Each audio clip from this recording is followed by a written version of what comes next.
Bueno, el recorrido,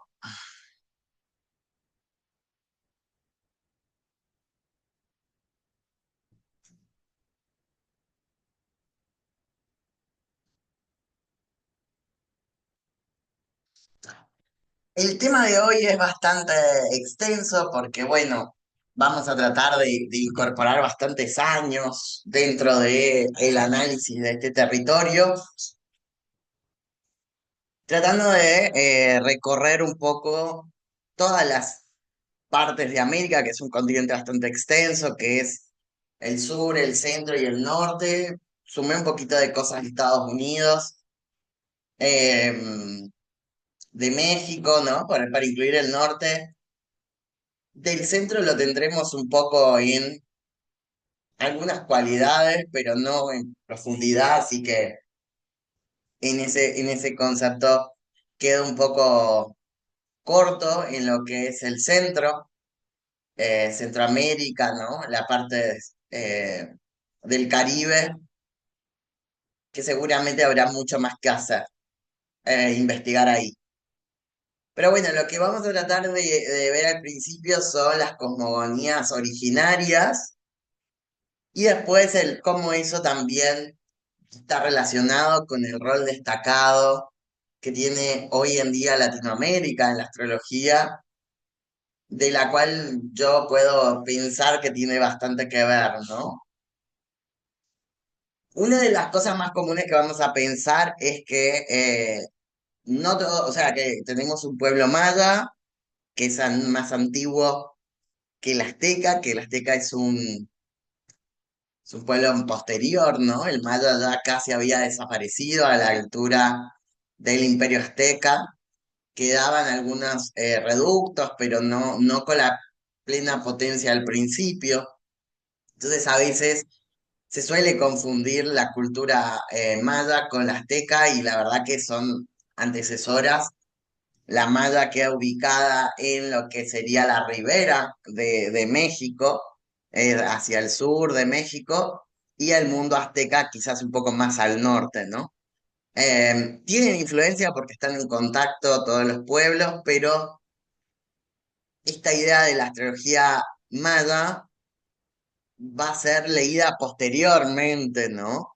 Y por eso es que a veces se acusa que algunas prácticas de astrología maya en realidad son modernas y no tienen un origen primigénito. Pero bueno, la pregunta siempre tiene que ver con esta diferencia que es la mirada cosmológica, ¿no? O la forma de pensar al cosmos con la Tierra de los pueblos originarios. Y otra es si lograron sintetizar, organizar y hacer una astrología para hacerlo. Esta es una pregunta importante porque después lo vamos a notar en la astrología, o si hay astrología o no inca, por ejemplo. Em, pero sí es cierto que la práctica de una astrología requiere un orden, un sistema, una estructura, un conjunto de signos, una manera de pensar al cielo conectado con la tierra. Entonces, no siempre vamos a encontrar en ciertas culturas astrología, pero sí vamos a encontrar cosmología, ¿no? Mesoamérica y Sudamérica son regiones muy importantes porque a la llegada de los españoles, portugueses, había una organización centralizada, ordenada, estructurada de pueblos, pero también había imperios a su interior, ¿no? Pero lo más importante de entender un poco la historia de los pueblos originarios es que son muy diversos, son muy distintos, se entrelazan una gran variedad de culturas, de creencias, de artefactos, de herramientas que se construyen culturales y simbólicas, pero también de lenguaje, de costumbres, que se diferencian bastante y están un poco adheridas a lo territorial, ¿no? Como también su mitología no solo tiene que ver con cómo ven el cielo, sino cómo es el paisaje de su territorio, lo que comen, cómo está conectado todo eso con la cultura y sus formas de trabajo también, ¿no? Por eso la centralidad territorial no la logran específicamente, sino es más bien un conjunto fragmentado de territorios, de lenguajes, algunos con información no escrita, por ejemplo en el caso de los mayas, pero sí con mucha herencia simbólica y de objetos, de imágenes de dioses, y los incas sí tenían un tipo de escritura eh, más basado en estos nudos que son los ayllus, ¿no? Que se hacían, que permitían escribir o dejar sentados ciertas cosas. Pero bueno, vamos a tratar de ser justos con los pueblos originarios y clasificarlos, ordenarlos, mirar que no son todos iguales, que hay diferencias, que no es todo lo mismo. Hay algunas bibliografías de historia latinoamericana donde los pueblos originarios decían algo así como indios nos conquistaron, como indios nos independizaremos. Pasa que el concepto indio primero es erróneo por el hecho de haber creído al principio que se había llegado a la India y de hecho se llamaba la India del Sur después. El concepto de indio se pensó, hoy es muy difícil diferenciarlo en la palabra porque en general se le dice hindú a la gente de la India para sacarle como el concepto de indios. Pero bueno, toda esta confusión de este proceso llevó a que se tratara de sintetizar, organizar siempre a lo mismo bajo una terminología que es el concepto de indio, ¿no? Pero sin embargo había mucha variedad, mucha complejidad a su interior, ¿no? Pero bueno, tenemos a los mayas que están en el sureste de México, como dije, Guatemala, Belice, Honduras y El Salvador, entonces incluiremos a Centroamérica también dentro de la cultura maya, la identificaremos ahí. A los aztecas están en el centro de México, zapotecas en Oaxaca, México actual, los mixtecas también en Puebla, México, Guerrero, Oaxaca, los toltecas que son del México central, totonacas que son de Veracruz, los talzatecas de Tlaxcala actualmente y los almecas que se consideran la cultura madre de todas estas región que es más en Veracruz y en Tabasco. En América del Sur también tenemos muchas diferencias, pero siempre lo cultural está más asociado al término de lo andino, mucho más extenso lo andino, entonces lo más conocido son los incas, ¿no? Que son de la región de Perú, Bolivia, Ecuador, norte de Chile y noroeste de Argentina.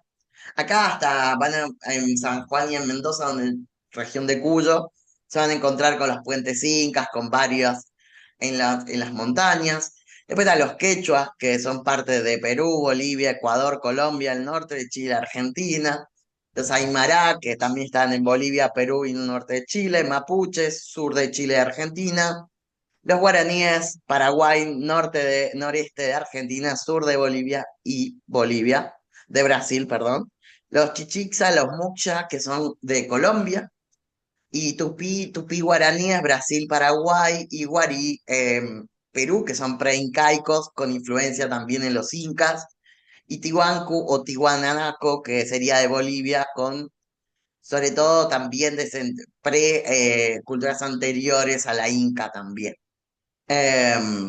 Importante diferenciar también estas características, un poco acá les traje el mapa, nos quedó un poco del norte, que están los Sioux, los hurones, moicanos, aldoquinos, los esquimales, que también son regiones importantes de mirar, ¿no? Los muscosis, los apaches, comanches, quiches, chorotengas, un poco de lo que es el Caribe, tupís, tapullas, bueno, y hemos ido viendo también los patagones que en el sur se pueden analizar.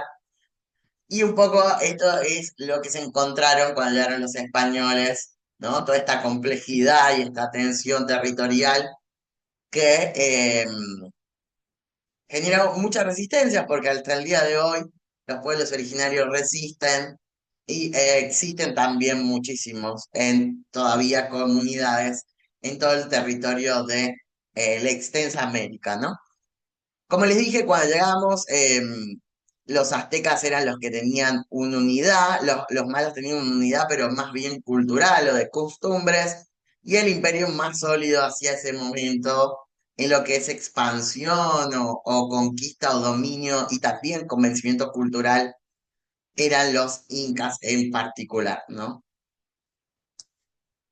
Pero bueno, ¿cuál es el aporte, sobre todo en Mesoamérica, de los aztecas en esto que pensamos y los mayas en si hay una astrología, si hay un aporte cosmológico? Pero bueno, sí vamos a entender que los aztecas tenían mucho protagonismo también del Sol, la Luna, Venus y las estrellas.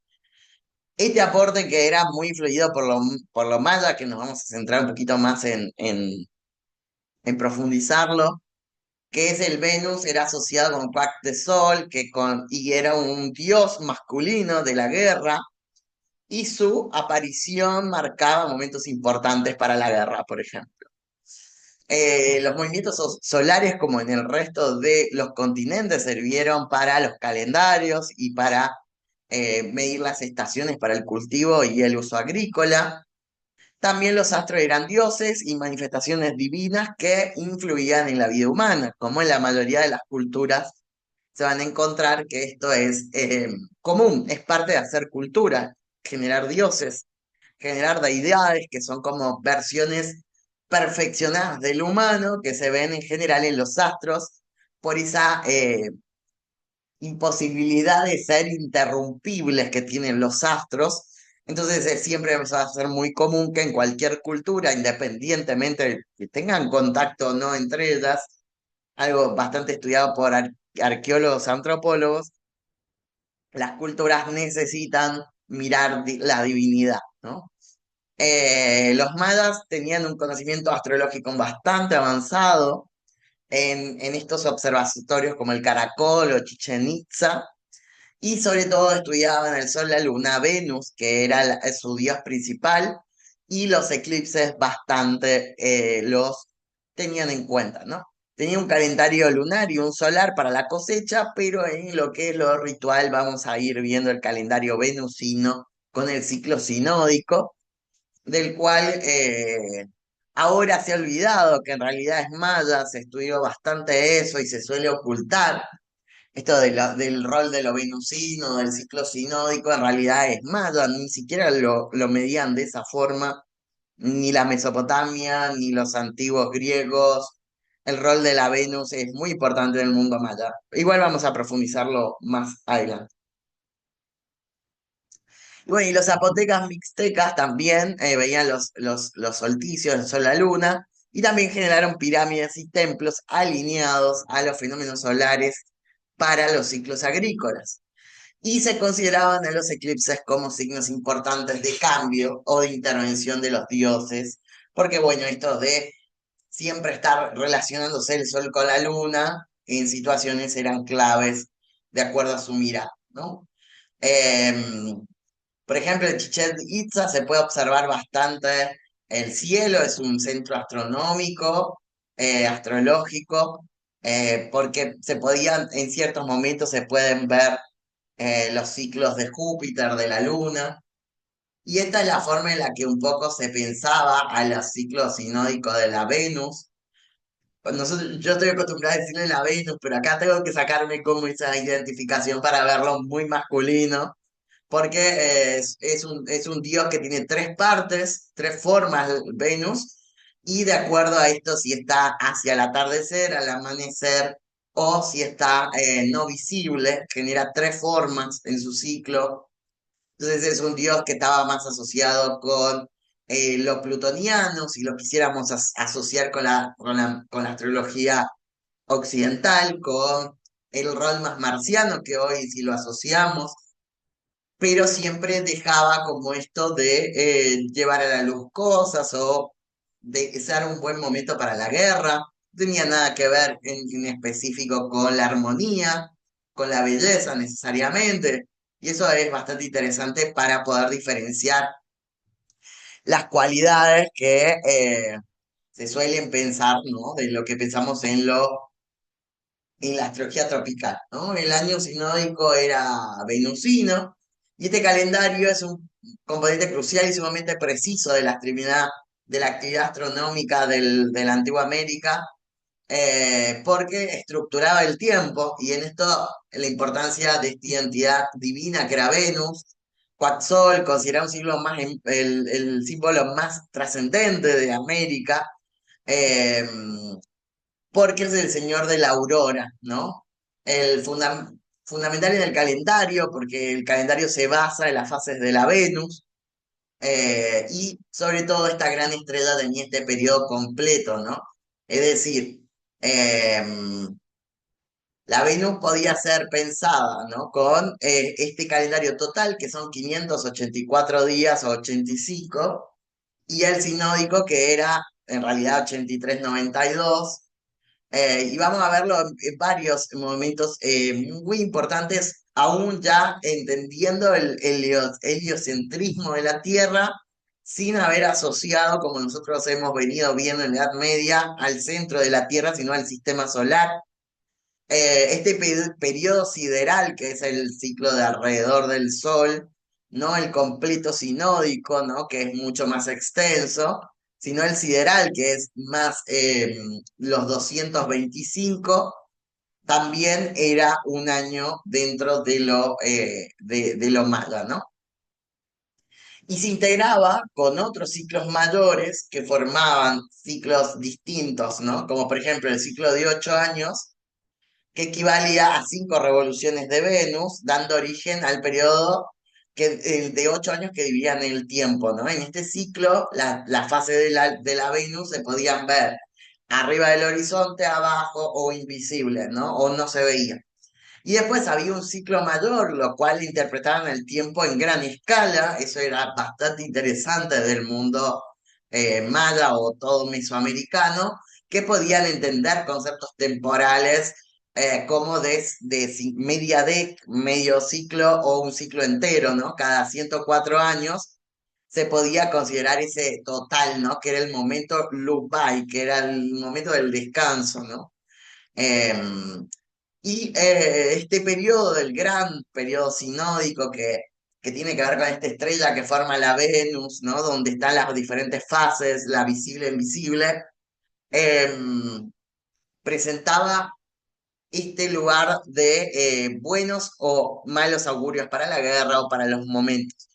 Hay algunos autores, no encontré mucha información sobre eso, que identificaban que un poco había predecido como la catástrofe también a través de lo venusino, de la llegada de los españoles, pero como les digo, el triunfo español en el mundo azteca tuvo que ver más bien con otros pueblos como los toltecas o que estaban en guerra con los aztecas. Los mayas, como le digo, para esa altura ya no tenían una influencia política importante en la región, pero sí hacían predicciones en función de esto. Y acá un poco para ver cómo lo interpretaban simbólicamente a estas diferentes formas que tomaba el dios Venus, y que bueno, Quetzal es la serpiente emplumada, que es la unión del cielo de las plumas y la tierra es la serpiente, y en su aspecto, digamos que ya no era el señor de la aurora, sino del amanecer, el señor del alba, que es Teopanquichuli, me es muy difícil pronunciando, que representa esta estrella matutina, ¿no? Sino también del atardecer. Y cuando su aspecto no era luminoso, sino era peligroso y purificador, su luz atraviesa la oscuridad del inframundo y mata la noche, anuncia el renacimiento del sol. El rayo y la flecha de la Venus, en algunos murales o códices, Quetzal, como su otra versión, lanza dardos de luz, simbolizando flechas y rayos. Estas armas de resplandor no solo son destructivas, sino rituales, representan energía cósmica que limpia y renueva el sacrificio necesario para que algo nuevo pueda surgir. Como les digo, para mí tiene como más relación la Venus, como si la tuviéramos que identificar dentro de nuestra forma simbólica de interpretarlo, sería una Venus en Escorpio o una Venus Plutón. No, no tiene una forma masculina, perdón, femenina, sino más bien masculina. Eh, y bueno, y se la asociaba con roles un poco más como las guerras sagradas, el sacrificio y el renacimiento, ¿no? Y el aspecto del teotihuacano del fresco, en los murales de Teotihuacán, la figura de Quetzal aparece rodeada de agua, flores y mariposas, símbolo de fertilidad, transformación y movimiento. Esta mezcla de elementos acuáticos solares crea un mensaje espiritual. La aurora es un instante de la unión entre el cielo y la tierra, entre la muerte y la vida, y entonces Venus es el mediador de ambos mundos. El señor de la aurora representa el momento liminal, el paisaje entre la luz y la oscuridad. Venus es el guía del amanecer, portador de sabiduría, pero también de sacrificio. En él conviven el maestro civilizador Quetzal y el guerrero solar Tiuxipacultú, como las dos caras del mismo acto, ¿no? Acá tenemos un poco de las representaciones, un poco para que lo veamos. Está el Venus Caxol, ¿no? El señor de la aurora. Este es el símbolo Chicostos, que es el símbolo del tiempo, que como le digo, de esos 104 años. Y acá tenemos el jeroglífico de Venus, que es, por ejemplo, en los grifos, como aparece. Y acá tenemos el grifo de los tiempos, ¿no? De estos 260 años, que representa un ciclo, ¿no? Cómo representaban al tiempo, a los ciclos, también a través de imágenes, ¿no? Y acá tenemos un glifo de la cabeza de la Venus y cómo se medía los calendarios venusinos en la simbología mesoamericana, ¿no? Acá tenemos, como les digo, las tres fases de Venus, también con fuentes originales, ¿no? Raxol, Teotzicul y el invisible, ¿no? Que es el señor de la oscuridad. Tiene todas esas fases porque tiene una complejidad enorme Venus, para ellos, su astro principal, ¿no? Em, pero bueno, esto es distinto, o sea, dentro de lo que podríamos considerar el análisis de la influencia a través de la Tierra, de los astros y cómo también guía las decisiones de los pueblos a través de los ciclos planetarios, podríamos considerar que la astrología maya, de descendencia olmeca, maya y después azteca, sí es una astrología. Ojo con pensar que hay 12 signos en la astrología maya, no es cierto eso, lo que hay es un calendario, lo que pasa es que suele confundirse ese calendario que se hizo muy famoso en el 2012 por esta predicción del fin del mundo, pero claro, como ellos sabían medir el tiempo a gran escala, habían logrado hacer un calendario hasta el 2012 pensando en ese tiempo, ¿no? Que coincidía. Ahora, no es cierto que hay 12 signos, ¿no? Lo que se ha hecho es eso, es lo que un poco es la farsa de la astrología maya moderna, que te quiere generar un arquetipo parecido a la astrología occidental, diciendo mago blanco con pluma, no sé qué, y eso no es real, eso no es así en la astrología para ellos, ¿no? Em, un poco para chequear esta información y no reproducirla, ¿no? No tienen 12 signos, no era la idea de identificar arquetipos con individuos, esto no es de esta manera, esa es parte de la astrología occidental. Lo que sí vemos, como les digo, para mí sí considero que es una astrología porque las posiciones de los astros definían las decisiones políticas y el orden del tiempo de la cultura.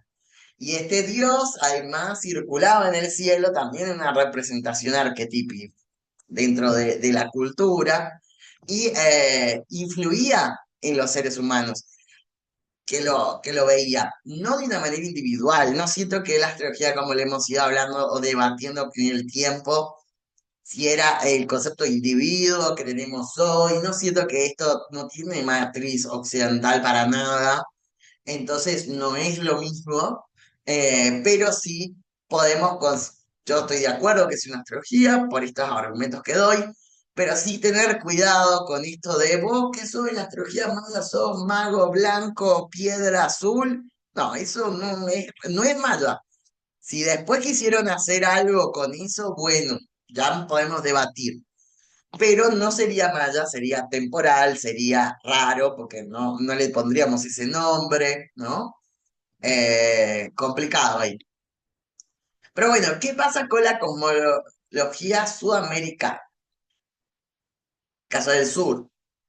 En el sur, la unidad se conformó alrededor de los Andes, ¿no? Como el cual es importante los Andes para el sur, pero en el resto de las regiones que se pudieron consolidar comunidades que tenían contactos entre ellas y se influenciaban dentro de la mirada del cosmos. Vamos a tener diferencias, pero la mayoría de las cosas que vamos a ir encontrando son bastante, se pasaban información y tenían contacto entre ellos, los aymará, con los quechuas, con los guaraní, con los, no sé, mapuches, con los incas. Había un contacto entre estos pueblos para diferentes técnicas también de lo que era la cerámica, en lo cosmológico, lo astronómico, las técnicas agrícolas. em, Siempre hubo contacto entre todas, ¿no? Lo que pasa es que también tenían regiones bien delimitadas. Pero bueno, en América del Sur nos vamos a encontrar, por eso un poco quería marcar las diferencias, pero las similitudes también en estas culturas que se llaman andinas. Pero bueno, la más conocida se sabe es que los incas tenían esta referencia del dios Sol, que es Inti, el dios más importante, el dios principal del imperio, por eso es que el emperador maya o el inca, que ese es el concepto de inca, era también el líder, ¿no? Y dependía de este dios Inti principalmente. Y después teníamos a la luna como la diosa mamá Quilla, ¿no? Que regulaba los ciclos de la agrícola y los rituales femeninos, los movimientos de estrella y constelaciones que guiaban a las siembras, cosechas y ceremonias. Construyeron Intihuata, que es el observatorio de Machu Picchu, para seguir al sol y a los solsticios. Y bueno, en el mundo quechua y aymara nos vamos a encontrar que también los solsticios y equinoccios eran muy importantes para los calendarios agrícolas. Venus y las otras estrellas tenían también significados rituales y mitológicos. em, y la observación astronómica se guiaba por esta cosmovisión tripartita de Hanan Pacha, Kai Pacha u Uku Pacha, ¿no? Que son los tres estadios de los cuales se pensaba la Tierra, ¿no? Y los mapuches también observan la luna y las estrellas para orientarse y marcar tiempos agrícolas, pero su forma de pensar a los astros era asociada más bien con sus antepasados. El mundo mapuche tiene una relación bastante fuerte con el antepasado y dentro de su mitología se considera que los muertos quedan siempre adheridos a algún tipo de objeto, los árboles, la tierra, los astros, ¿no? Entonces, más bien son sus antepasados aquellos que están en los astros. Los guaraníes también estudiaban la luna y las estrellas como guía de la navegación, porque se dedicaban bastante a eso, ¿no? Y también para orientarse, además por el clima, y a los astros le daban los mitos de creación y leyendas, ¿no? Para poder explicarlos y observarlos. Y lo que vamos a encontrar en común de esta región del sur es que siempre los astros son seres sagrados y dioses, eso indiscutible. Sus movimientos los movimientos y los ciclos planetarios regulaban rituales, siembras y cosechas, y la astronomía estaba muy ligada a la mitología, a la política y a la vida cotidiana, ¿no? Entonces la política también como vemos, ¿no? Para consagrar al nuevo Inca, para consagrar al nuevo cacique, momentos oportunos para establecer alguna batalla, para establecer algún movimiento también, se basaba en eso y va a coincidir, o sea, como encontrando algunas similitudes con el occidental, perdón, lo europeo, traído a través de la Mesopotamia, Egipto y todo lo que hemos ido mirando, es que también asociaban a los eclipses con situaciones trágicas o negativas.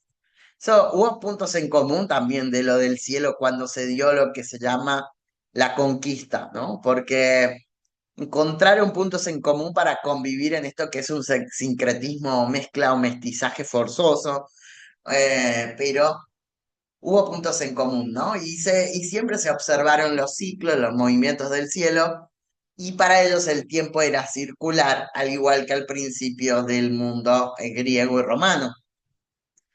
Después va a venir, ¿no? Como esta llegada del mundo cristiano, que bien lo hemos ido mirando un poco, Lo que establece el mundo cristiano, específicamente en Europa, y trae, como impone también en América, trae la conquista, es el concepto del tiempo lineal, que una cosa sucede a la otra, ¿no? Pero para ellos el tiempo era algo que se repetía constantemente, ¿no? Pero bueno, acá la pregunta es, ¿hay una astrología inca? ¿Sí? Es difícil como decirlo, o sea, porque sería como difícil de poder encontrar la pregunta más clara de qué debe tener algo para hacer astrología, ¿no? Siento que, por ejemplo, en el caso de la astrología maya, como le digo, no existían 12 arquetipos específicos y esta circularidad de regiones, pero al igual que la China sí tiene como arquetipos en animales, es más similitud de hecho con la occidental, porque siento que hubo más contacto con Medio Oriente, la creación de los 12 signos, con China, ¿no? No tanto acá en América.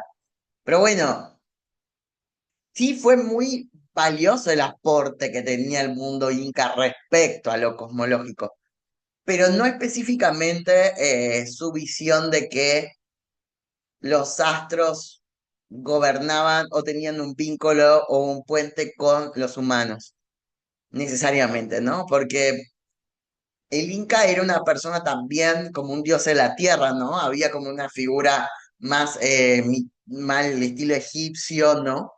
Que el Inca era también como un semidios en la tierra, ¿no? Mitad humano, mitad dios.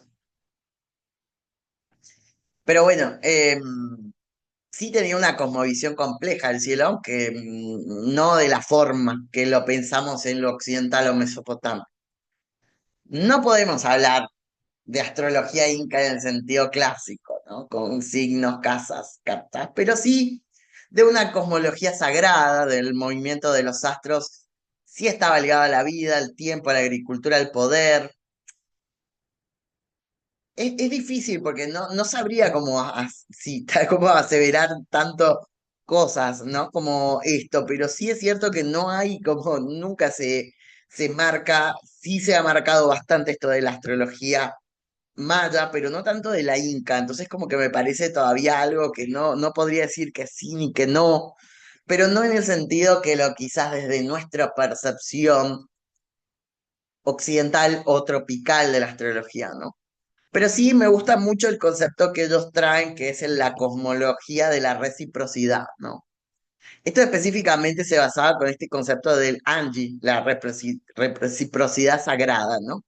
Así como los astros daban luz, agua y fertilidad, los humanos ofrecían rituales, canto y sacrificio en devolución. Entonces ahí vienen cuando estos rituales de la Pachamama, ¿no? A cada hay que dar un sacrificio para que lo demás venga, ¿no? Esta idea de reciprocidad con el cielo es bastante interesante dentro de esta relación, ¿no? De lo incaico con el cielo, con los dioses.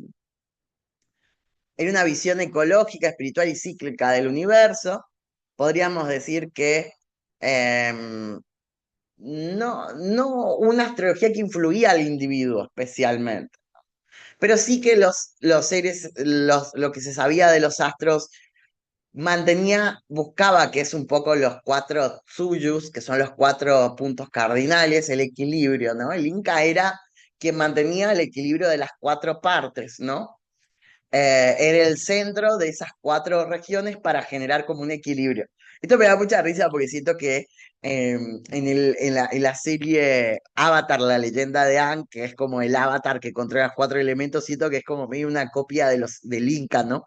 Porque el Inca controla, era el equilibrio entre las cuatro partes del mundo, ¿no? Entonces tenía un rol clave. Y tenía esas cuatro partes, que ese cuatro podríamos identificarlo también con los elementos, con los cuatro puntos cardinales, había como esto de mantener el equilibrio del cosmos y del mundo a través de esa centralidad que es el Inca, y que Cusco, por ejemplo, significaba el ombligo del mundo, donde vivía el Inca, ¿no? Por eso un poco lo Inca tiene esta influencia, pero vamos a pensar que acá en la Mesopotamia, que teníamos un dios que era muy humano y no tenía nada que ver con lo sagrado, los astros tomaban mucho protagonismo ante el humano. En el caso, por ejemplo, de Egipto, parecido, similar al mundo inca, es que el Inca tiene un rol muy importante sobre los otros humanos. Entonces, como es, tiene un rol de semidios en la Tierra, entonces como que los astros están un poco, es el Inca quien media con esos astros. Es el que conlleva, ¿no? Está como, no es tan fuerte como el astro, pero tiene un lugar muy importante, ¿no? Siempre fue una cosmología viva porque los incas fueron conquistando territorios y llevándole sus culturas a diferentes regiones. En el caso, por ejemplo, acá de los huarpes, de los diaguitas o de diferentes regiones, así como pueblitos más pequeños, que fueron conquistados y sometidos por los incas terminaban adorando al dios Inti, a la diosa Quilla, ¿no? A mamá Quilla, a la Pachamama, o sea, como terminaban tomando la mitología de los incas, ¿no? Y en esto un poco pensarla, el cosmos era como un tejido de relaciones entre el mundo de arriba, que era este cielo, Hanan Pacha, y el de aquí, que era Kai Pacha, y el de abajo, que era Uku Pacha, que era como un inframundo, ¿no? Por eso, para ellos era una totalidad, no separar lo natural, lo espiritual y lo humano, sino un orden vivo cósmico. Y el centro, el cielo no era solo un conjunto de astros, sino un espejo del mundo donde los dioses y los ancestros se manifestaban. ¿Qué me interesaba mucho del simbolismo, ¿no? De lo inca? Acá tengo un poco de los dioses, Mamá Quilla, Mamá Cocha, Manco Capac, Mamá Oclo, Bichama, Mamá Sara, Pachamama, Illapá, Inti, Viracocha, ¿no? Que son como formas de esto, que estamos un poco charlando de sus dioses y que fueron siendo expandidos, ¿no? En creencias sobre toda la región del imperio, ¿no? Y el propósito un poco de este cielo es que no era una ciencia abstracta, sino una herramienta fundamental para la supervivencia y la fe. Dictaban los tiempos de la siembra y la cosecha y se entrelazaban con esto de la religión y los rituales. La observación de Sol, Inti y la luna, Mamaquilla, el Sol era la deidad principal y su movimiento marcaba el paso del tiempo, lo cual era fundamental. Ellos tuvieron un calendario muy preciso de 12 meses, de 30 días que se utilizaba con lo solar, ¿no? La luna era una deidad importante que se usaba para medir el tiempo y simplemente era un calendario también lunar complementario. Lo interesante es que ellos, avanzadísimos, hacen antes que aún hoy el telescopio lo fuera a descubrir, que fue las constelaciones oscuras, que se llamaban Puyu, una característica única porque lo que encontraban en constelaciones formadas por espacios oscuros en la Vía Láctea, Wilcamayu, un río sagrado, que eran constelaciones de estrellas o algunas brillantes, y estaban entre ellas también las nubes oscuras, donde ahí sí veía figuras de animales o elementos de la vida, ¿no? En ellos pudieron nombrar ciertos animales en esas oscuridades y en esas órdenes para poderle poner nombre a esas constelaciones. Urkupillay, que es la llama, Atok, el zorro, Macuay, la serpiente, Japuk, el sapo, Yutu, la perdiz. Y después también se guiaba muchísimo por la Cruz del Sur, que es Chacana, que es muy importante para quienes vivimos en el sur, esta constelación, porque guiaba, ¿no? Para ordenarse y ir hacia territorialmente acercándose o alejándose de ella para poder ordenar el cielo, ¿no? Si han ido a Machu Picchu, yo fui, muchos hemos ido.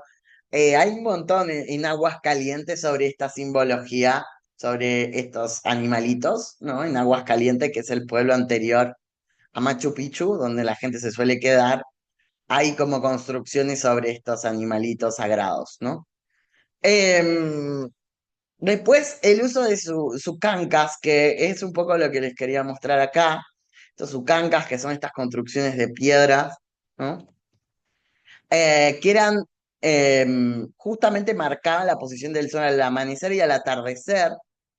Servía como un reloj medio solar para guiarse temporalmente en el tiempo, y también era muy importante para los solsticios y los equinoccios, señalando los inicios de las estaciones y los momentos de la actividad agrícola. Piensen que ellos tenían que poder determinar el tiempo de luz y de oscuridad de acuerdo a los tiempos, ¿no?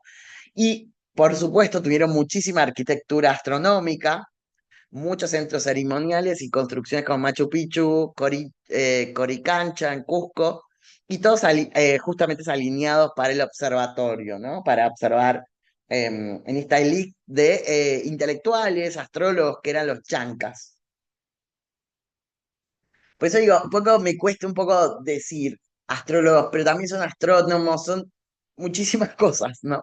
Y después también está los quipus, que es este sistema que dijimos de cordones que se utilizaba para registrar la información, y con ellos se hacían como efemérides o calendarios astronómicos también de mediciones, que son bastante importantes, ¿no?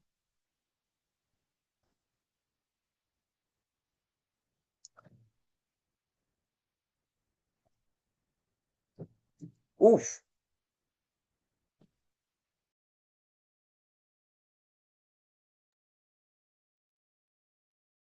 bueno, vamos a continuar. Primer principal, hay que tener en cuenta la astrología colonial, que es un poco el recorrido que vamos a hacer, que es desde el virreinato hacia la era digital actual. Ya vamos a entrar hoy al mundo contemporáneo, porque vamos a seguir de largo acá en nuestra astrología de América Latina. Y hay que pensar la primera manera en la que llegó esta astrología occidental, que en el medio la astrología todavía era parte de la academia, de las cortes. Todas las disputas que vimos en la modernidad son traídas acá a América, porque recién, como dijimos, la expulsión definitiva se da en el siglo XVIII, que es la era de las luces que vimos en la clase pasada. Entonces vamos a tener que casi toda la época colonial está la astrología presente, ¿no? En lo que sería esta reconfiguración de la conquista, es el virreinato de Nueva España, la capitanía de Cuba, la de Guatemala, el virreinato de Perú, de Nueva Granada, que ahora estamos viendo un poco más en 1700, pero al principio era Perú y las capitanías y la de Nuevo México.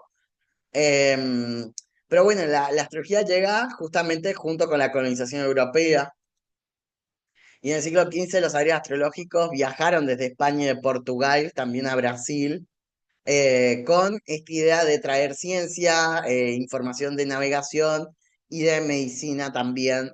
Como dijimos, la astrología médica y la judiciaria todavía eran muy importantes para diagnósticos, para juicios que se hacían específicamente.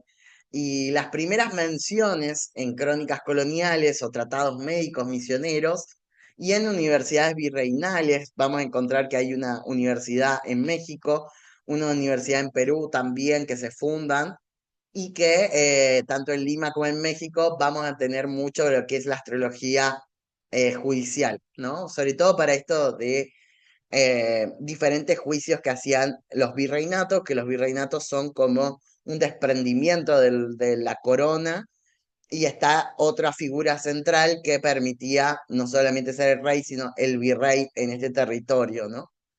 Em, y en el contexto religioso, obviamente, se practicaba con ese encuadre que no contrapusiera la autoridad cristiana ni a la teología de lo que sería el libre albedrío de las decisiones, que como veníamos charlando, el libre albedrío era posible gracias a que permitía que los juicios tuvieran valor, ¿no? Si yo tenía que condenar a alguien por haber hecho algo mal, bajo los códigos morales o legales de este periodo, ¿no? De este contexto, la persona debía ser libre para poder ser juzgada, haber decidido ese acto con malicia, es decir, el libre albedrío es la base fundamental de nuestro sistema judicial actual, ¿no? la capacidad de decidir. Por eso en muchas cosas de las leyes, cuando alguien está viciando su decisión, como legítima defensa o ser sometido, ordenado por otro para hacer algo que no puede decidir si puede ser o no, no existe libre decisión, entonces no hay justicia. Entonces el libre albedrío es algo muy importante como la base del derecho. En el siglo XVII hasta el XVIII, la astrología en los virreinatos tuvo muchísima fuerza. Primero en la Universidad de México se van a encontrar con muchos archivos donde de México, donde estaba el Trivium Quadrium, que persistía las referencias astrológicas en la astrología, en la medicina. Algunos misioneros y médicos, como Juan de la Cruz o Fray Diego de Cisneros, usaban las efemérides para diagnósticos o para calendarios agrícolas. Y la astrología convivió en México con la tradición maya y nahuá, que poseía una cosmovisión calendárica y cíclica, que es la que fuimos viendo, ¿no? Lo que empezó a pasar durante la colonia es un mestizaje simbólico, ¿no? Entre las percepciones de dioses de planetas europeos con las percepciones mesoamericanas. Y después esta lectura se fue dando entre lo cíclico y lo lineal, ¿no? El tiempo que convivían en estas dos formas. En el Virreinato del Perú, por ejemplo, los conocimientos astrológicos se asociaban con la medicina, con la observación, y habían también almanaques y pronósticos anuales que incluían predicciones meteorológicas, es decir, saber si había sequía, lluvia, diluvio, y agrícolas, y a bastantes crónicas sobre lo andino que mostraban que tanto los pueblos como los quechuas o aymara sí interpretaban los astros y el cielo con fines rituales, ¿no? Y fueron superponiendo estas cosmogonías. Es un poco lo que este artilugio cultural de superponer rituales con otros es una práctica muy antigua, como yo les contaba. Los cristianos lo hicieron bastante, ¿no? Con esto de las Saturnalias, cambiarlas ¿no? Como el nacimiento de Jesús, la Navidad. Eh, Esto también fue pasando acá en América en este periodo, ¿no? Y la astrología pasó de ser una práctica que se hacía un poco marginal a ser secularizada, obviamente en el siglo XVIII, ¿no? Y después el Virreinato del Río de la Plata, a esto sí es cierto que llega muchísimo más tarde, primero porque se funda más tarde, es uno de los últimos virreinatos en ser fundados, como el de Nueva Granada, actual Ecuador, Colombia, Venezuela y las Guayanas. Em, Porque fueron mucho más tarde esta fundación, producto de la conquista de los ingleses, franceses, em, holandeses en ese momento se llamaban de Países Bajos, que vinieron a sacarle territorio en las Guayanas, por eso actualmente está la Guayana Surimán, que es la antigua holandesa, la francesa, la inglesa, como los piratas habían conquistado sobre todas estas regiones, el Caribe, frente a esa defensa y hacían como vandalismo y traficaban ilegalmente en los puertos de esta región, se fundan justamente estas nuevas sedes como el Virreinato de Río de la Plata, y ahí llega mucho más tarde. De hecho, llega la cátedra, la fundación de universidades en la actual Salta y Bolivia también, donde la cátedra de medicina se usaba con esto de los temperamentos y que fuimos viendo, y también apareció en los periódicos del siglo XIX bastante. En la época colonial predominaba una visión clerical del cosmos, un poco ptolomeica, ¿no? Y empezaron a circular almanaques populares de efemérides, eclipses y augurios también, y después se van a hacer el antecedente directo de esta astrología acá en el cono sur, ¿no?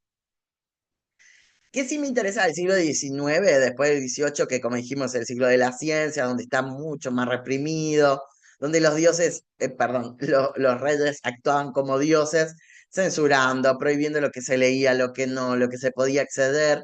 Y como ya vimos en la clase anterior de Moderna, lo que aparece es ese esoterismo traído principalmente en el siglo XIX por estos criollos que van a empezar a practicar como resistencia a todo lo que hizo Europa, las órdenes masónicas, a las sociedades teosóficas y esotéricas, van a ser claves, un poco, principalmente los masones van a tener mucha fuerza en los padres fundadores que se le llaman de Estados Unidos, de las 13 colonias, y también en los padres de la independencia de Latinoamérica, como Bolívar o San Martín.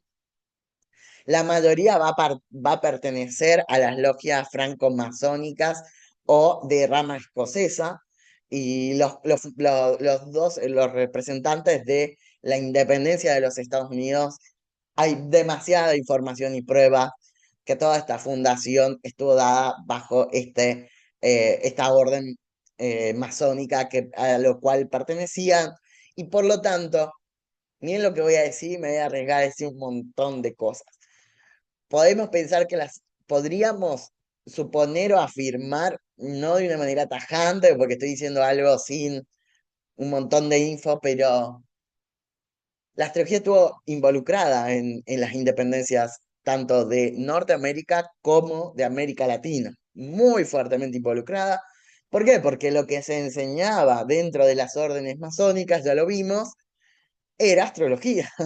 Era astrología, era esoterismo, era hermetismo. Entonces, muchas de las percepciones de cómo hacerlo adecuadamente, seguramente de las cosas que se hablaban en las reuniones, eran de los ciclos adecuados o de los momentos claves para poder hacer una guerra exitosa entre los invasores o los colonizadores ingleses o a españoles también, ¿no?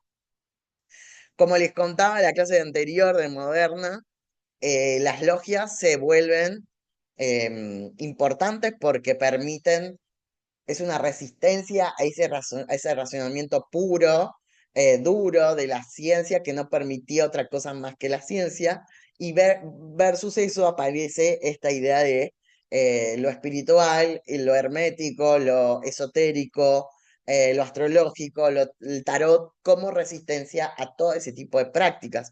No creo que el día de hoy no sea la misma tensión, ¿no? La resistencia a la razón pura lleva de alguna manera también, y digo razón pura, pues no estoy diciendo en contra de la ciencia, yo estoy diciendo la razón pura, ¿no? La razón pura de pensar que solo a través de lo comprobable y verificable a través de un método es la única manera de vivir la vida o de enfrentar al mundo, ¿no?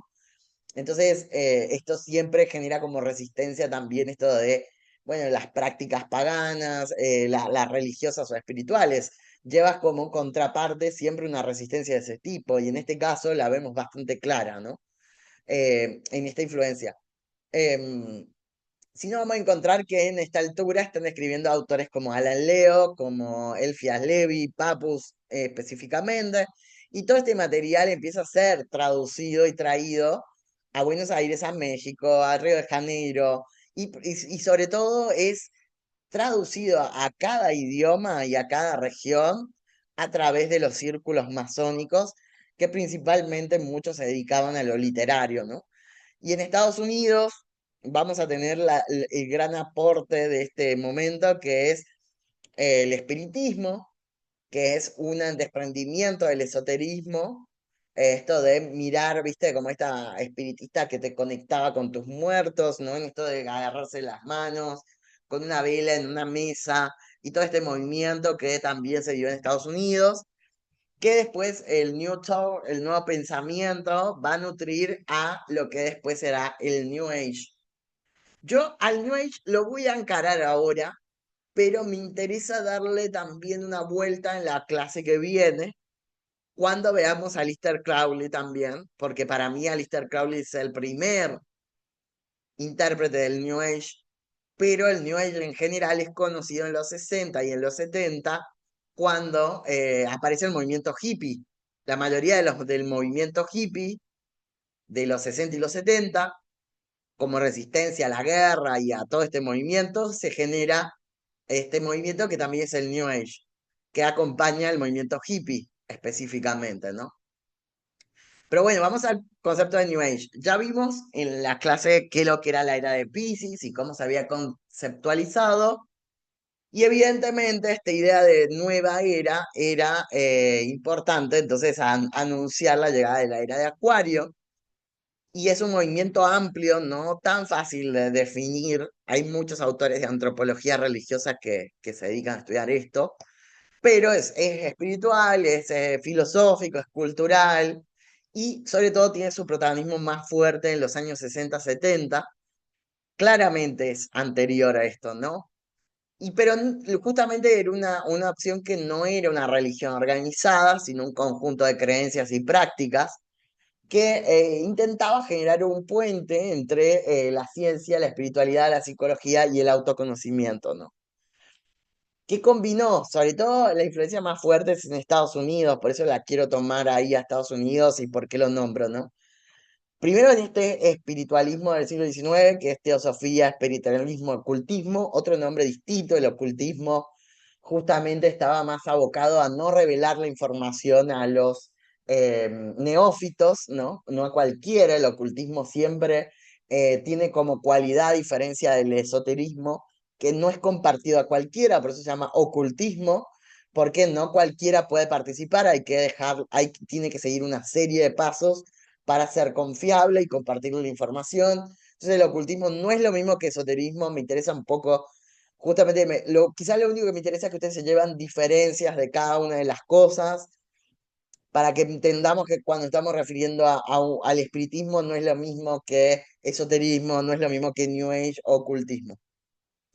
Pero para esta altura, la psicología humanista había influido mucho, sobre todo la psicología social y humanística se nutre muchísimo en Estados Unidos, con Carl Rogers y Abraham Maslow, que les recomiendo que lean un poco sobre Abraham Maslow, porque habla de psicología social, de influencia, muy influenciado por Jung. Jung pasa su última etapa de vida cuando se ha peleado con Freud y es expulsado de la academia mucho en Estados Unidos, lo cual también funda mucho lo que es la psicología social, que hoy es clave para el marketing, para la publicidad. Esto también lo cuenta mucho la serie,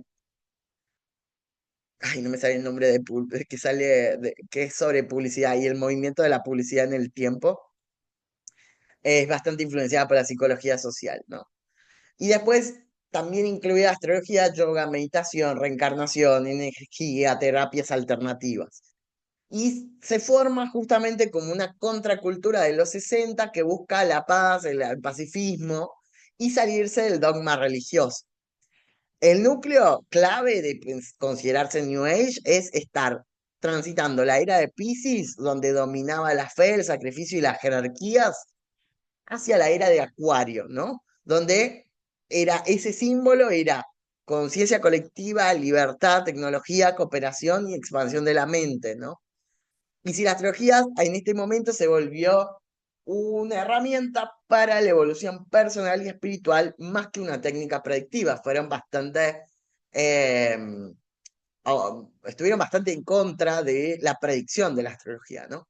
El fundador, que se le dice el puente entre esta astrología o del New Age, es Mark Edmund Jones, que está entre el 1888 al 1980 y va a ser un filósofo, teólogo, astrólogo norteamericano, considerado uno de los fundadores de la astrología moderna humanista, y su obra comienza una década antes, sobre los 30 y los 40, y que sus ideas sirvieron como base intelectual para el New Age. No es el fundador del New Age, pero sí el que genera las bases. Lo que él va a diferenciar como clave, por eso vuelvo a sacar como un poco acá diciendo por qué digo que América es fundamental en la astrología actual, más a lo que sea Asia, de lo que es Europa, de lo que es cualquier otro continente, es clave porque acá están la forma en la que hoy vemos la astrología o la pensamos o la leemos. Él lo que va a decir es que la astrología es una vía para el desarrollo espiritual, algo que antes no se lo pensaba de ninguna manera.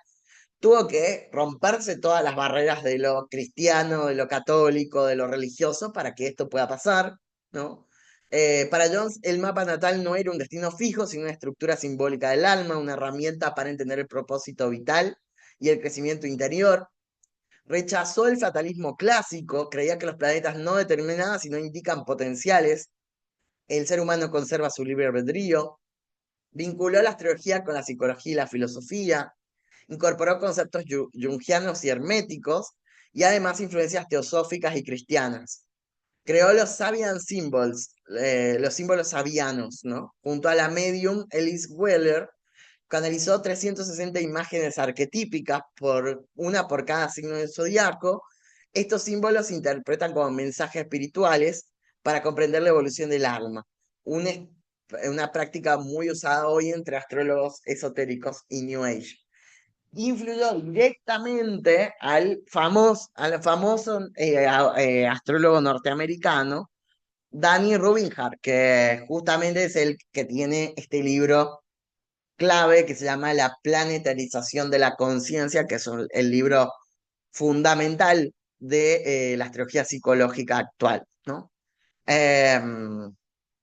Y con él se dio esto lo que es la astrología humanística transpersonal, que hacia mediados del siglo XX va a virar entre la astrología más psicológica y una astrología más New Age.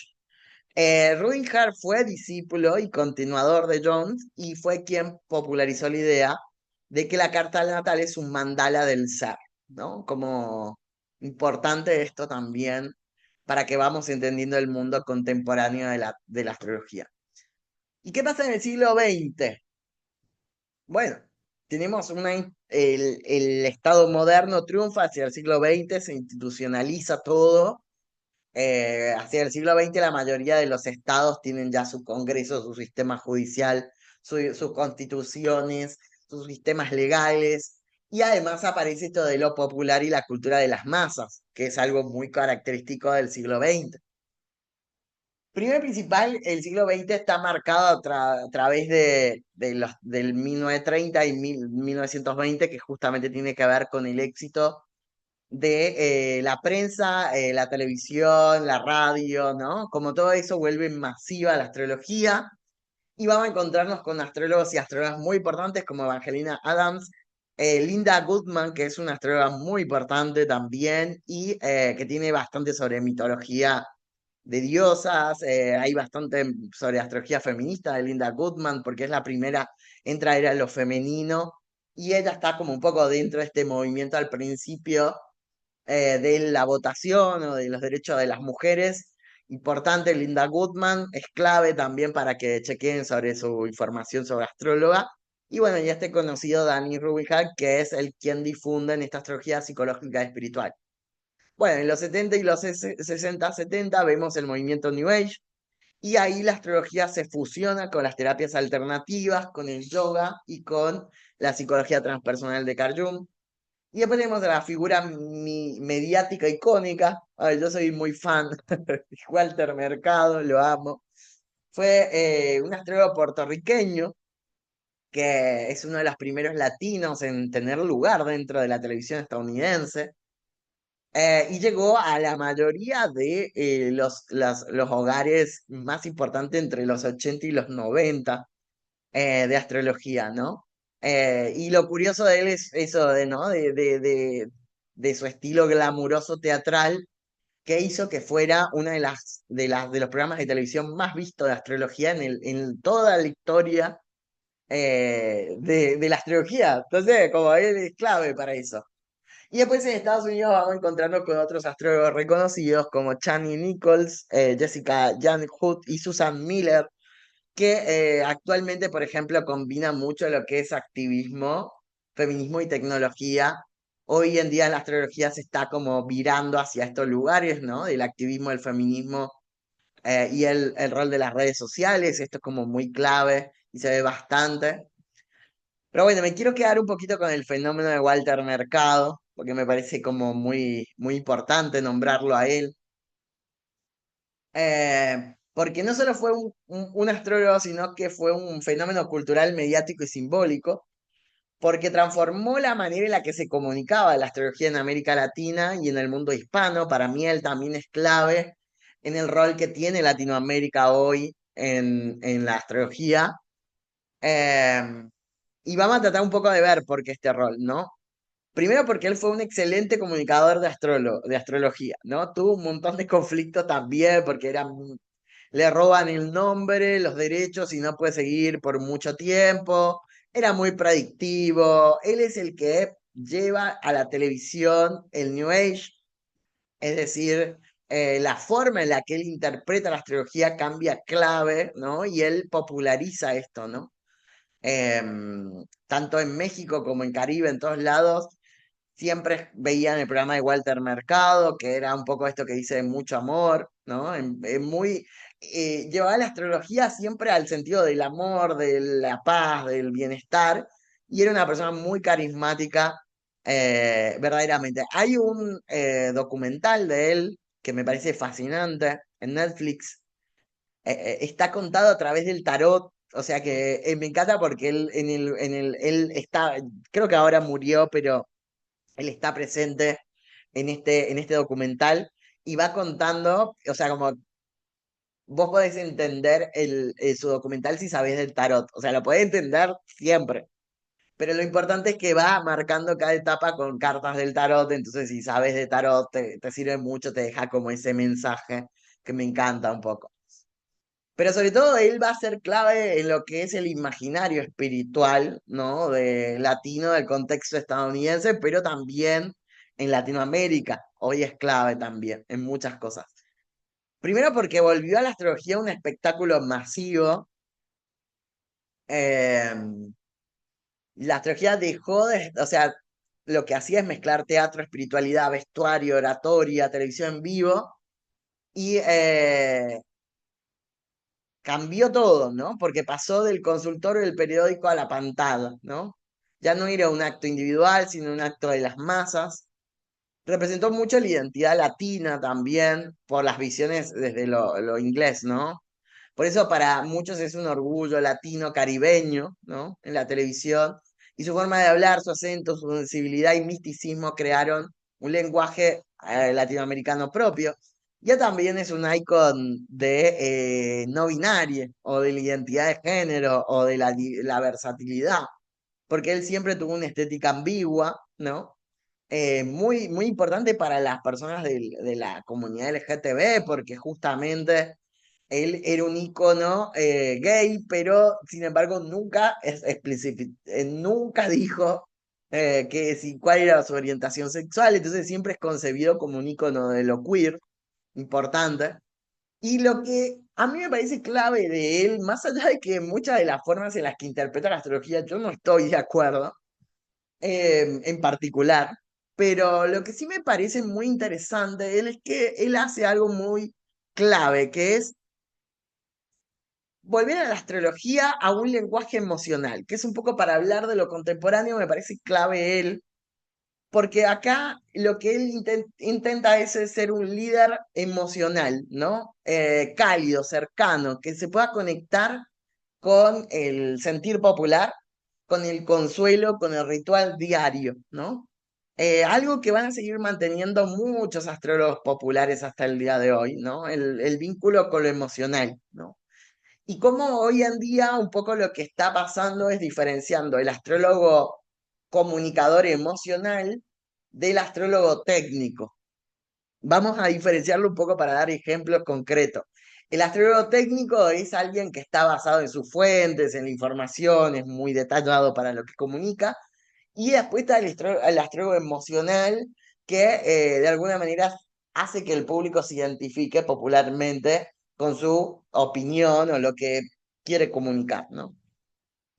Por eso, la Latinoamérica del siglo XX, un poco lo que veíamos que Walter Mercado en realidad está en Estados Unidos, seguimos hablando un poco de Estados Unidos, pero en Latinoamérica lo que vamos a encontrar es una gran potencialidad de lo que es las investigaciones, los centros de formación de nivel académico, pero sin embargo también una espiritualidad pop, que es básicamente el que abre la puerta a todo eso, es Walter Mercado, la espiritualidad pop. También el New Age que se reinterpreta acá y los paradigmas de la sanación también, ¿no?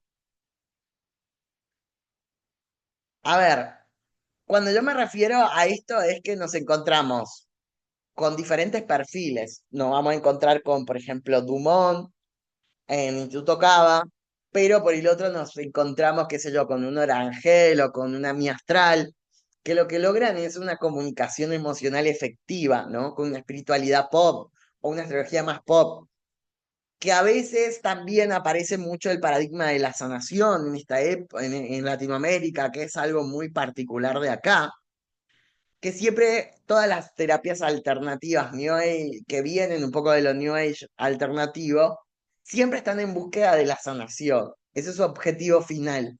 Ya no es el objetivo conocer a Dios.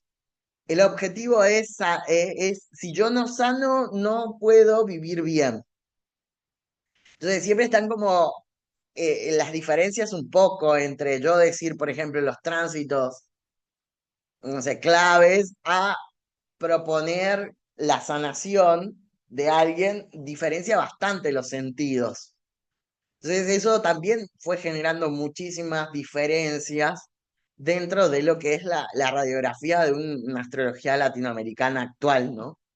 Pero bueno, un poco para ir recorriendo territorios en México la tradición dual entre astrología académica, asociada a universidades o archivos coloniales, del cual se estudia bastante, como les digo, varios libros de de la colonia que tiene México nombran bastante a la astrología, pero también hay una astrología popular de horóscopos y radial. En la última década se consolidan espacios formativos modernos y figuras que integran la astrología con espiritualidad mesoamericana, que es lo que yo les decía. La mayoría de los astrólogos que se van a encontrar en México están tratando de vincular esa espiritualidad con lo mesoamericano, ¿no? Con lo que hablamos de los mayas. Pero hay un montón de sincretismo entre la astrología, el tarot y la sanación energética, muchísimo también. Después, Brasil en los 70, Brasil se convierte en un foco importante donde hay astrólogos como Olaco Carbo, que es una visión más filosófica, Claudia Lisboa, más pedagógica, y en las universidades o ferias espirituales hay bastante astrología, se crean escuelas y congresos, pero sobre todo en las grandes ciudades como Río de Janeiro y Sao Paulo. Y en la actualidad, el país tiene una comunidad astrológica muy activa, con mucha fuerza en lo online. Después en Chile nos encontramos con una astrología que tiene una base junguiana, pero una integración terapéutica, por eso le digo como un poco lo de sanar, está bastante presente. Y tenemos a Leonardo Bofa y Cristiana Yaguno que hacen énfasis en la astrología evolutiva. Y después de los movimientos post-dictadura de Pinochet trajeron una apertura hacia lo simbólico y lo espiritual, y lo político también, con astrólogas como Miau Astral, Pablo Flores, ¿no? Que son como también muy reconocidos actualmente.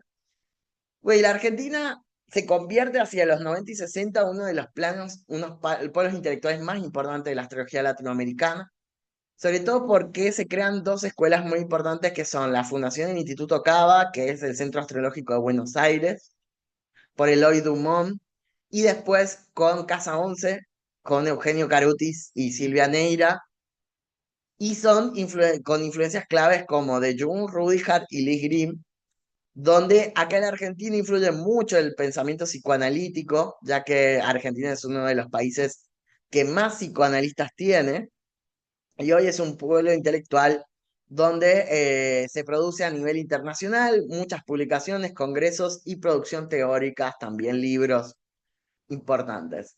¿Qué es lo importante del legado astrológico rioplatense, sobre todo, ¿no? Porque acá vamos a incluir a Uruguay también. Primero, la divulgación de lo esotérico, pero con una formación académica astrológica. La mayoría de los astrólogos argentinos, la próxima les voy a traer una estadística de esto, están formados en el área de las ciencias sociales o humanas. Es altísimo el grado de astrólogos argentinos o uruguayos que como carrera de primaria tienen una formación o en las ciencias sociales o en las humanísticas, o sea que la mayoría de los astrólogos actuales vienen de una formación académica universitaria. Em, pero bueno, se volvió uno de los centros más importantes del mundo hispanohablante, porque combina profundidad teórica, vocación pedagógica y diálogo con las ciencias humanas.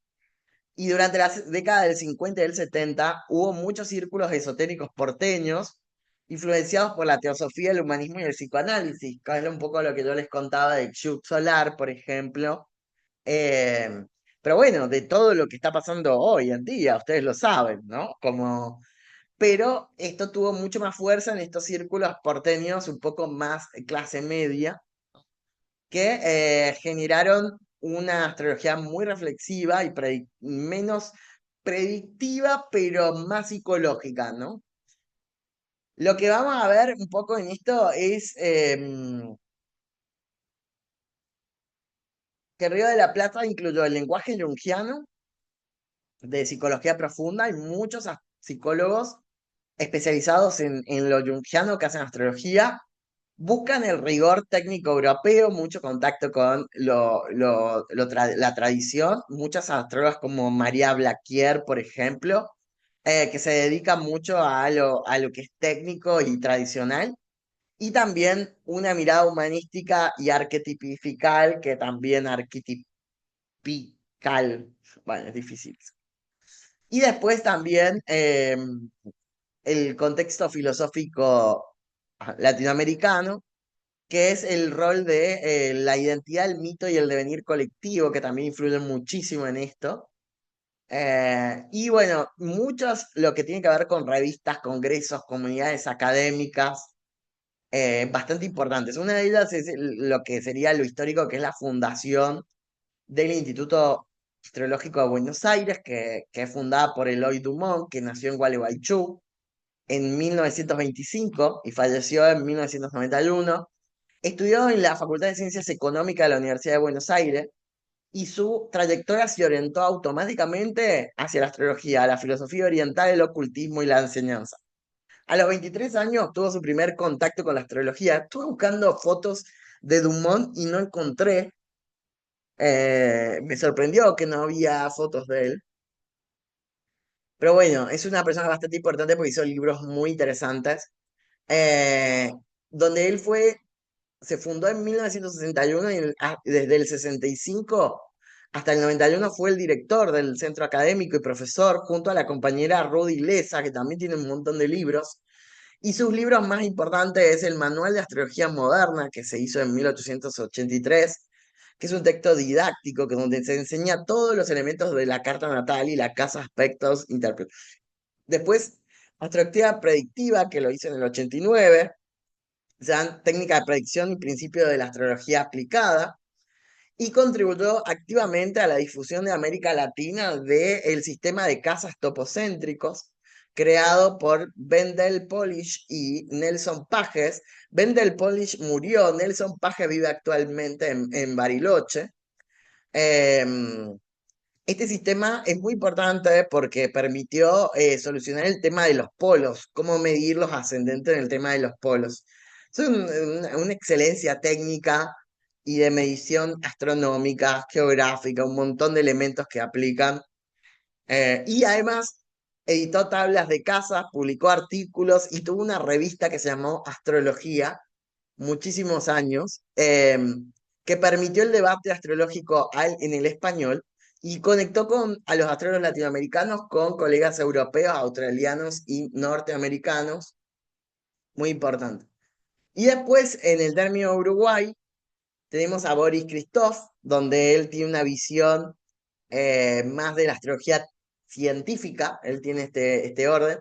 Nació en 1923 y murió hace muy poco, del 22. Fue un astrólogo uruguayo de origen letón, radicado en Montevideo, y es reconocido internacionalmente. Fundó en el 56 la Escuela Superior de Astrología y promovió la astrología con fundamentos astronómicos y filosóficos, que denominó astrología científica.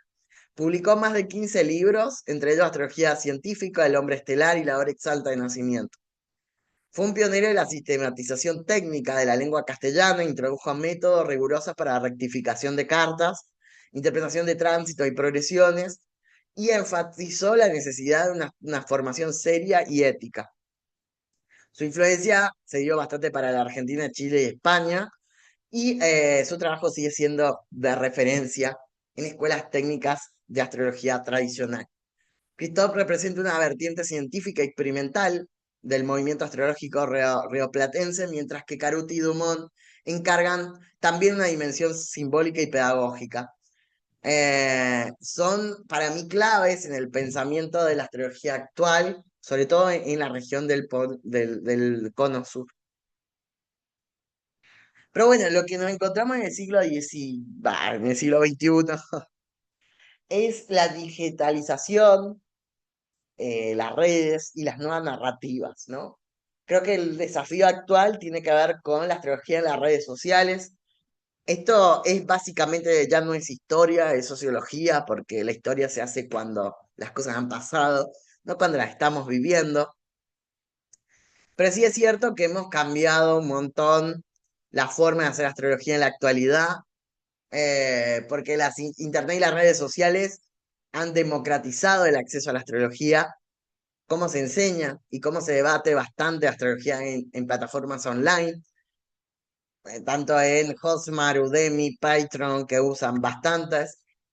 Y hay muchos astrólogos jóvenes importantes que combinan astrología, género y política, y sobre todo ampliando la mirada hacia lo social, ¿no? Que es la nueva etapa de la astrología actual, de la cual, como digo, social no es lo mismo que político o mundano, ¿no? Como lo social tiene que ver con la igualdad o la justicia social o con la equidad. No es tanto describir el poder per se, sino más bien encontrarlo dentro de un movimiento social, ¿no?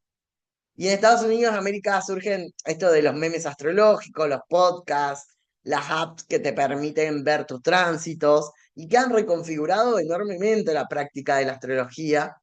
Acá tengo como no sé, como el rol de Mi Astral, por ejemplo, de Fede Cirulic, o estas figuras también masivas, es decir, me faltan un montón, pero bueno, estoy hablando de muchas que tienen que ver con alcance, ¿no? Con mucho alcance masivo.